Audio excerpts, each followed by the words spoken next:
berjudul Pendidikan Kewarganegaraan Integrasi Nasional. Adapun kelompok kami kedua, dan saya akan memperkenalkan diri sebelumnya dengan saya Naya Eka Sari, yang kedua Yusri Jalama, yang ketiga Winda Santa, yang keempat Imam Bukhari, dan yang kelima Rokel. Baiklah, kita akan menyampaikan masalah kami dan akan memaparkan satu persatu. Baiklah, dengan saya Laila Eka Sari akan mempresentasikan yang pertama tentang definisi dari integrasi nasional. Integrasi nasional adalah persatuan atau pembaruan suatu bangsa sehingga menjadi satu kesatuan yang utuh. Berintegrasi nasional berarti sama dengan konsep menyatukan bangsa dengan kesederhanaan. Faktor pendorong terciptanya integrasi nasional membantu menjaga negara bersatu dan kuat dari dalam meski ada keragaman. Hal yang tak kalah pentingnya dalam mendorong terciptanya integrasi nasional adalah adanya rasa cinta tanah air. Hal ini dapat dibuktikan ketika masa perjuangan untuk merebut, menegakkan serta mengisi kemerdekaan Republik Indonesia sehingga masa kini. Ada beberapa hal yang perlu diwaspadai dalam mewujudkan integrasi nasional, diantaranya mengantisipasi ancaman luar. Bentuk ancaman luar tersebut bisa berupa pengambilan wilayah atau pulau paling luar di Indonesia. Sekian yang dapat saya sampaikan. Persentase selanjutnya akan dilanjutkan oleh teman saya berikutnya. Terima kasih. Baik, selanjutnya saya akan menerangkan bagaimana peran penting integrasi di dalam masyarakat. Masyarakat yang berintegrasi dengan baik merupakan harapan bagi semua bangsa, terutama bangsa Indonesia. Seluruh masyarakat yang berintegrasi diperlukan berbagai usaha dan upaya untuk mempersatukan suku, bangsa, agama, dan sebagainya. Dalam upaya integrasi di masyarakat, bangsa kita telah berupaya dalam perwujudan Bhinneka Tunggal Ika.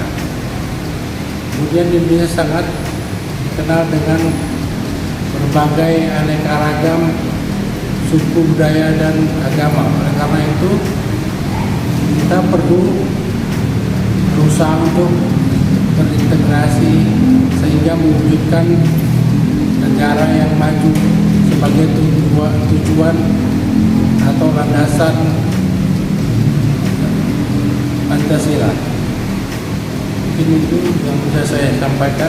Selanjutnya, juga saya akan memaparkan hasil dari pluralitas masyarakat Indonesia. Pluralitas masyarakat Indonesia adalah suatu perbedaan agama, suku, dan ras yang terjadi pada keadaan masyarakat toleransi. Pluralitas memiliki banyak manfaat seperti menghargai sesama masyarakat, saling tolong-menolong dengan masyarakat, membuat masyarakat yang berjumlah macam-macam. Pluralitas dapat juga disebut dengan pluralisme. Pluralisme yang memiliki nilai yang baik dan benar dalam kegiatan masyarakat. Pluralitas atau pluralisme harus selalu dilaksanakan di mana saja dan dijaga dengan baik sehingga berdampak baik bagi kehidupan bermasyarakat Indonesia. Baik, terima kasih atas waktunya. Saya Imam Bukhari akan melanjutkan presentasi dari teman saya, yaitu faktor-faktor yang mempengaruhi integrasi nasional. Faktor-faktor integrasi nasional itu terbagi menjadi 10. Yang pertama, faktor sejarah suatu bangsa yang dapat menimbulkan rasa senasib dan seperjuangan. Yang kedua, memilih rasa cinta tanah air. Yang ketiga, adanya keinginan atau hasrat untuk bersatu secara utuh. Yang keempat, memilih rasa rela berkorban demi kepentingan negara atau bangsa. Yang kelima, adanya konsensus atau kesepakatan nasional yang tercermin dalam Proklamasi Kemerdekaan Pancasila serta Undang-Undang Dasar 1945. Yang keenam, penggunaan bahasa Indonesia sebagai bahasa sehari-hari. Yang ketujuh, Pancasila dijadikan pandang dan pedoman hidup dalam bermasyarakat. Yang kedelapan, meningkatkan rasa solidaritas dan toleransi dalam kehidupan bermasyarakat. Yang kesembilan, timbulnya semangat persatuan dan kesatuan antara masyarakat. Dan yang terakhir, memiliki semangat gotong royong untuk menjaga persatuan dan kesatuan. Baik, terima kasih. Baiklah, saya akan melanjutkan presentasi dari teman-teman saya, yaitu saya di sini akan membahas tentang strategi integrasi nasional penting yang tepat di Indonesia. Masalah ataupun problem tentang integrasi nasional itu di setiap negara pasti ada, termasuk Indonesia.